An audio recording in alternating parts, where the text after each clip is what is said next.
प्यारे बच्चों, आज हम एक्सरसाइज 1.2 कक्षा 10th एनसीईआरटी का क्वेश्चन नंबर 3 करते हैं। अब ये है अभाज्य गुणनखंडन विधि द्वारा निम्नलिखित पूर्णांकों के एचसीएफ और एलसीएम ज्ञात करो। अब संख्या दे रखी है 3, 1, 2 और 3, यानी कि पार्ट फर्स्ट है ये तीसरे क्वेश्चन का। 12, 15 और 21 का एचसीएफ और एलसीएम निकालो। इसी प्रकार अभाज्य गुणनखंड विधि का प्रयोग करेंगे जैसे हमने सेकंड क्वेश्चन किया था सेम। इसमें जांच करके नहीं दिखानी, बाकी एचसीएफ और एलसीएम तो वैसे ही निकालना। पहले 12 के अभाज्य गुणनखंड करते हैं, 2, 2, 3 ये आ जाएगा। इसी प्रकार 15 के करते हैं और इसी प्रकार 21 के। तो 12 बराबर हो जाएगा बेटा 2, 2 बार आया था तो 2 की घात 2 गुणा 3 की घात 1। 15 में 3 की घात 1 गुणा 5 की घात 1।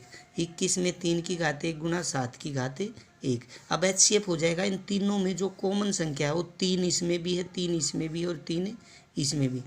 जो इन तीनों में 3 की जो सबसे छोटी घात होगी ना वो एचसीएफ होगा। छोटी घात का मतलब वो हाईएस्ट कॉमन फैक्टर तो वही आएगा ना जो तीनों में कॉमन हो।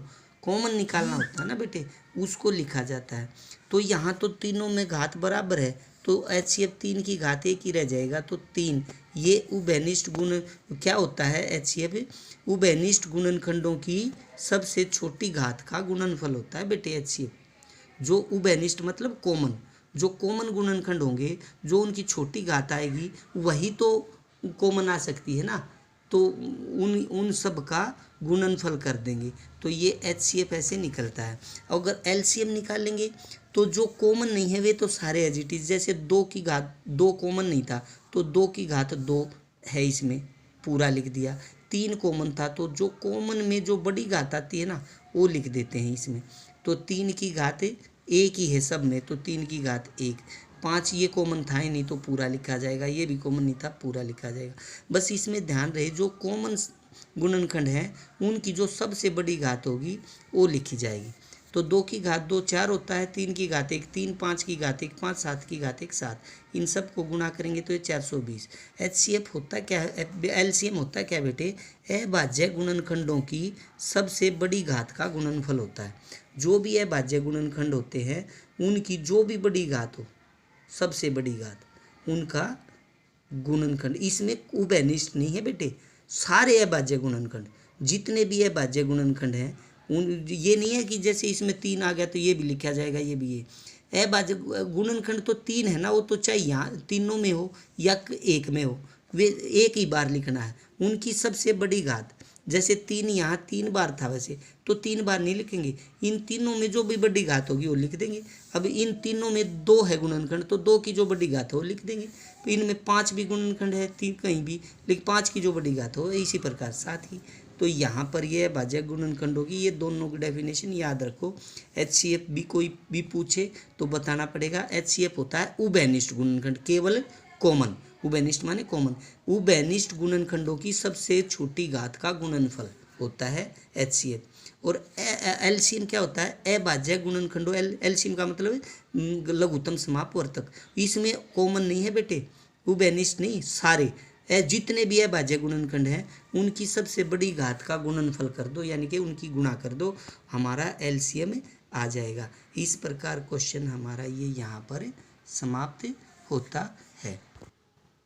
अब इसके बाद बेटे क्वेश्चन नंबर 4 है एक्सरसाइज 1.2 में। एचसीएफ दे रखा है दो संख्याओं का 306 और 657 का 9। तो एलसीएम निकालना है, हमने दोनों संख्याओं का एलसीएम ज्ञात करना है। अब जैसे क्वेश्चन नंबर 2 में उसने हमें जांच करनी थी, बिल दे भी रखा था क्वेश्चन नंबर 2 में कि भाई जांच कीजिए कि दो संख्याओं का गुणनफल और एचसीएफ और एलसीएम का गुणनफल बराबर होते हैं। यहीं से हमें निकल जाएगा बेटे। जो दी गई संख्याएं तो दे रखी, एक तो 306 है संख्या और दूसरी 657, तो और एचसीएफ भी दे रखा है दोनों संख्याओं का 9। तो देखो एचसीएफ गुणा एलसीएम बराबर में दो संख्याओं का गुणनफल, तो एलसीएम किसके बराबर हो जाएगा? यही तो बताया है फॉर्मूला बेटे। एचसीएफ गुणा में एलसीएम बराबर होता है, दोनों संख्या मान लिया, एक संख्या ए है और दूसरी बी, तो मुझे अगर एलसीएम निकालना है तो एचसीएफ इसके नीचे आ जाएगा। एलसीएम आ जाएगा दोनों संख्याओं को गुणा करके और उसके एलसीएम से भाग दे दो। यानी कि जब हमें 3 चीज़ दे रखी हो, दोनों संख्या दे रखी हो, और एक एलसीएम दे रखा हो तो HCF निकल जाएगा। अगर HCF दे रखा है तो एलसीएम निकल जाएगा। तो यही प्रोसेस है, फॉर्मूला हमारे पास आ जाएगा। जो अब यहाँ पर दी गई संख्याएं तो 306 और 657 था। HCF दोनों संख्याओं का 9 दे रखा है, ये दे रखा है HCF किन किन किन का बता रखिए, ये दोनों संख्याओं का HCF 9 दे रखा है। यानी कि 3 चीज़ पता है, दोनों संख्या पता है और HCF पता है। तो एलसीएम किसके इक्वल हो जाएगा, दोनों संख्याओं का गुणनफल को HCF से डिवाइड कर देते हैं। यानी कि 306 गुणा में 657 और बटे में HCF था 9, 9 से काटते हैं, ये कट जाएगा 34 में, 34 की 657 की गुणा करेंगे, ये 22,338। यहाँ पर ये क्वेश्चन हमारा समाप्त होता है। तो याद रहे, अगर मुझे एक नंबर में भी ये इस टाइप का क्वेश्चन आ जाता है बेटे, दो संख्याएं दे रखी होंगी, HCF दे रखा होगा तो एलसीएम निकलवा लेगा, या 2 संख्याएं और एलसीएम देगा तो HCF निकलवा देगा। अगर एलसीएम का जैसे ये फॉर्मूला है दोनों संख्याओं का गुणनफल बटे HCF, तो HCF का फार्मूला हो जाएगा दोनों संख्याओं का गुणनफल और बटे में एलसीएम से भाग दे देंगे। जब दोनों संख्याओं के गुणनफल को HCF से भाग देंगे तो एलसीएम आएगा, और एलसीएम से भाग देंगे तो HCF आएगा। तो 2 तरीके से क्वेश्चन आ सकते हैं। अगर सिंपल संख्याएं दे रखी है तो फिर उनका HCF निकालना है, तो 2 मेथड बताए हैं, या तो यूक्लिड विभाजन प्रमेय का जो मैंने बताई है उससे भी कर सकते हो, और अभाज्य गुणनखंड विधि से भी कर सकते हैं।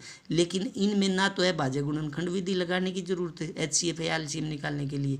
अगर HCF और एलसीएम में से एक दे रखा है और दोनों संख्याएं दे रखी हैं तो हम सीधे मेथड से इनका एलसीएम निकाल सकते